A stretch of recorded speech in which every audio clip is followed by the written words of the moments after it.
Assalamualaikum warahmatullahi wabarakatuh.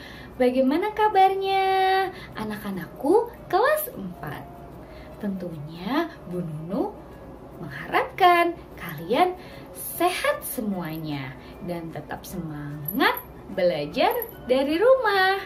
Nah, sebelum memulai pembelajaran pada hari ini, marilah kita berdoa terlebih dahulu dengan bersama-sama membaca basmalah dan sholawat. Bismillahirrahmanirrahim. Allahumma sholli ala sayyidina Muhammad wa ala ali sayyidina Muhammad. Allahumma sholli ala sayyidina Muhammad wa ala ali sayyidina Muhammad. Allahumma sholli ala sayyidina Muhammad wa ala ali sayyidina Muhammad. Terima kasih anak-anakku karena sudah membaca basmalah dan sholawat bersama-sama. Pada hari ini kita akan belajar kelas 4 subtema 2 pembelajaran 1. Nah, Bu Nunu akan memberikan sebuah teks. Kita simak sama-sama ya. Membuat mozaik rumah adat. Sore hari ini Bella dan Upik berkumpul di rumah Lucy untuk mengerjakan tugas sekolah. Ibu guru memberi mereka tugas membuat mozaik berbentuk rumah adat. Mozaik adalah karya seni rupa 2 dimensi atau 3 dimensi yang menggunakan potongan-potongan bahan, kemudian disusun dengan ditempelkan pada bidang datar dengan cara dilem. Bahan yang digunakan bisa berupa potongan kertas, pecahan keramik, potongan kaca, potongan daun, atau potongan kayu. Mereka akan membuat mozaik rumah adat dari potongan-potongan kertas warna.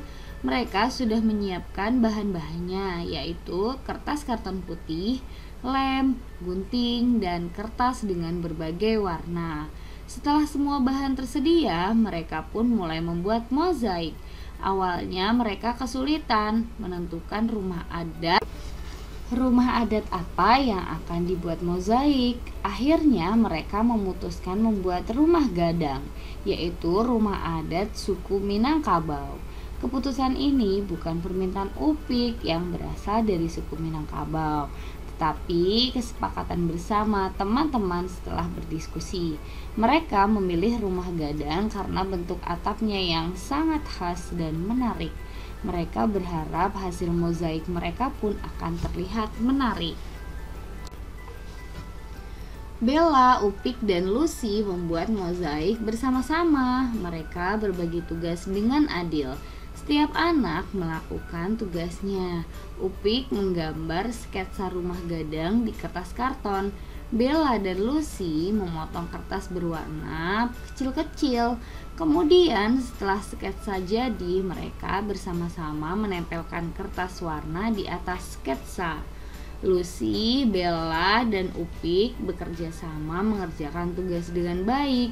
Mereka berdiskusi, saling membantu, saling menghargai pendapat, dan memecahkan masalah bersama-sama. Kerja sama mereka bagaikan mozaik yang sedang mereka buat. Potongan kertas warna jika dilihat satu persatu tidak terlihat menarik, tetapi setelah disatukan menjadi sebuah mozaik akan berubah menjadi gambar yang sangat indah. Nah, setelah kita membaca bersama-sama teks bacaan di atas, silakan anak-anakku buka halaman 91. Ayo berlatih. Berilah tanda centang untuk pernyataan yang sesuai dengan bacaan dan tanda silang untuk pernyataan yang tidak sesuai dengan bacaan. Nah, anak-anak, pada pembelajaran sebelumnya, anak-anak sudah latihan tarian tradisional bukan tari saman. Beberapa tarian tradisional diiringi oleh permainan alat musik tradisional. Masing-masing alat musik tradisional menghasilkan bunyi yang khas. musik tradisional apa yang kamu ketahui? Bagaimana bunyi yang dihasilkan dari alat musik tersebut? Nah, kita lihat gambar di samping. Yang pertama adalah gendang. Yang kedua adalah seruling. Yang ketiga adalah gong. Pada pembelajaran sebelumnya, kamu sudah membuktikan bahwa bunyi dapat mengalami pemantulan dan penyerapan. Apa yang dimaksud dengan pemantulan dan penyerapan? Nah, kita akan bahas di sini. Yang pertama adalah pemantulan bunyi.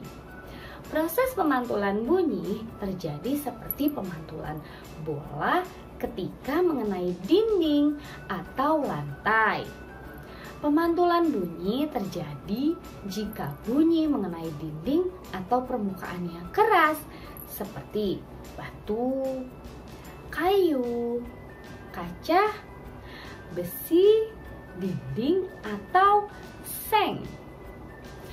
Ada dua macam bunyi pantul, yaitu gema dan gaung. Gema. Yuk, kita bahas tentang gema. Coba anak-anakku kelas 4. Kalian pernah tidak berteriak di sekitar tebing pegunungan, gua, lembah, atau bukit? Maka, jika kalian berteriak di tempat-tempat yang tadi sudah Ibu sebutkan, akan terdengar gema. Nah, apa itu gema? Gema adalah bunyi pantul yang terdengar lengkap setelah bunyi asal. Gema terjadi karena bunyi dipantulkan oleh dinding yang jaraknya jauh. Yang kedua, gaung dan kerdam. Nah, pernah tidak anak-anakku kelas 4 bermain di ruangan yang kosong? Kosong, tidak ada apapun. Ketika kita bermain di ruang yang kosong, kemudian kita berbicara atau berteriak, maka akan menimbulkan gaung atau kerdam. Gaung adalah bunyi pantul yang terdengar hanya sebagian dan tiba bersama bunyi asal. Akibatnya, bunyi asal terdengar tidak jelas. Nah, sebelumnya kita membahas tentang pemantulan bunyi. Yang selanjutnya kita akan membahas tentang penyerapan bunyi. Selain mengalami pemantulan, bunyi juga mengalami penyerapan atau peredaman. Bunyi dapat diserap oleh bahan-bahan yang lunak atau berongga, seperti karpet, kertas, busa, wol, kain, karet, dan goni. Benda-benda tersebut adalah benda yang dapat meredam bunyi dan dapat digunakan untuk mencegah terjadinya gaung. Nah, apakah anak-anakku tahu benda-benda yang tadi Bu Nunu sebutkan dapat digunakan untuk meredam bunyi pada ruangan-ruangan seperti studio rekaman, gedung bioskop, atau gedung pertemuan. Benda ini digunakan agar suara yang terdengar di dalam ruangan menjadi jernih dan tidak terganggu suara dari luar. Sebaliknya, suara dari dalam ruangan tidak mengganggu hingga keluar ruangan. Untuk mengingat kembali tentang sumber bunyi, silahkan anak-anakku kerjakan peta pikiran pada halaman 94 seperti gambar di samping. Nah, demikian pembelajaran kita hari ini. Sampai ketemu pada pembelajaran selanjutnya. Jangan lupa tetap semangat dan jaga kesehatan di rumah. Marilah kita membaca hamdalah dan doa penutup majelis. Alhamdulillahirabbil alamin. Subhanakallahumma wa bihamdika asyhadu an la ilaha illa anta astaghfiruka wa atubu ilaik. Wassalamualaikum warahmatullahi wabarakatuh.